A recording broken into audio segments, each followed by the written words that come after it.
Hi friends, welcome back to திலக்ஸ்மன் YouTube channel. எல்லோரும் எப்படி இருக்கீங்க ஃப்ரெண்ட்ஸ்? நல்லா இருக்கீங்களா?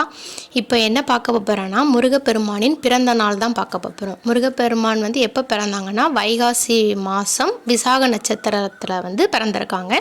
அதனால தான் வைகாசி விசாகம் ரொம்ப பிரபலமாக கொண்டாடப்படுதுங்க. இந்த வைகாசி விசாகம் திருச்செந்தூர் முருகர் கோயிலில் சிறப்பு வாய்ந்ததாக இருக்குது. நாளில் என்னென்னா திருச்செந்தூர் கோயிலில் பால் குடம் எடுத்து வழிபாடு செய்கிறது ரொம்ப சிறப்பாகும்னு சொல்லுவாங்க.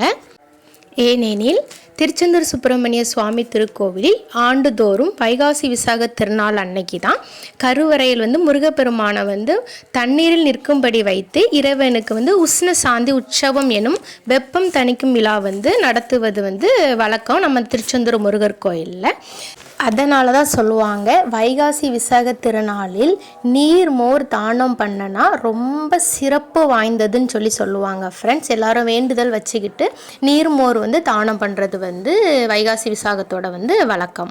மேலும் முருகன் அவதரித்த வைகாசி விசாகம் அன்று குழந்தைகள் பிறந்தால் நல்ல அறிவு கூர்மையுடன் புகழ்களை அடைவார்கள் என்பது ஐதீகம். வைகாசி அன்று முருகப்பெருமானிடம் என்ன வரம் கேட்டாலும் நிறைவேற்றுவார் என்று சொல்வார்கள். கேட்ட வரத்தை கொடுக்கும் வைகாசி விசாகம் என்று சொல்வார்கள். வைகாசி விசாகம் திருச்செந்தூர் முருகனுக்கு மிகவும் சிறப்பு வாய்ந்தது. யாரெல்லாம் கோயிலுக்கு போக முடியலையோ இந்த வீடியோவில் பார்த்து கோபுர தரிசனம் பண்ணிக்கோங்க. இது இன்னைக்கு எடுத்த வீடியோ தாங்க. கோபுர தரிசனம் கோடி புண்ணியம் என்று சொல்வார்கள். இன்றைக்கி திருச்செந்தூரில் பயங்கர கூட்டம். கடற்கரையில் வேலைகள் நடந்து கொண்டே இருந்தது. இந்த வீடியோ முழுசாகவே திருச்செந்தூர் சுப்பிரமணிய சுவாமி திருக்கோவில் எடுத்ததாங்க. வர முடியாதவங்க இந்த வீடியோ பாருங்கள். ரொம்பவே மக்கள் கூட்டம் அதிகமாக தான் இருந்ததுங்க. கும்பாபிஷேகத்துக்கான வேலைகளும் நடந்துக்கிட்டே தாங்க இருந்தது. பக்தர்கள் வைகாசி விசாகத்திற்கு விரதம் இருந்து அவங்கவுங்க ஊரில் இருந்து நடந்து முருகனை தரிசிக்கிற வழக்கமும் இன்னும் இருக்குங்க. நிறைய பக்தர்கள் எங்கெந்த ஊரில் எல்லாமோ இருந்து நடந்து வந்துட்டு இருந்தாங்க.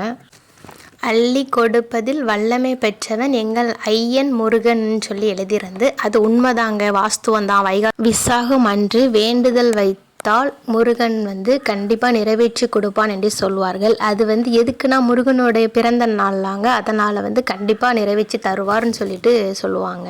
சரி, ஓகே ஃப்ரெண்ட்ஸ், உங்கள் எல்லாத்துக்கும் சேர்த்து நான் திருச்செந்தூர் சுப்பிரமணியன் சுவாமி கோயிலை சாமி கும்பிட்டுட்டு வந்துட்டேன். திருச்செந்தூர் முருகன் அருள் எல்லாத்துக்கும் கிடைக்குங்க. அப்புறம் பக்தர்களுக்கு ஏதுவாக இலவச பேருந்தெல்லாம் விட்டுருந்தாங்க. எல்லாமே வசதிகளாக நல்லா தான் இருந்தது. ஃப்ரெண்ட்ஸ், இந்த வீடியோ உங்களுக்கு பிடிச்சிருக்கும்னு நினைக்கிறேன். இது போல் தொடர்ந்து வீடியோ பார்க்கணுன்னா நம்ம சேனலை சப்ஸ்கிரைப் பண்ணுங்கள் ஃப்ரெண்ட்ஸ். தேங்க்யூ ஃபார் யுவர் வாட்சிங். அடுத்த வீடியோவில் பார்க்கலாம். Bye friends.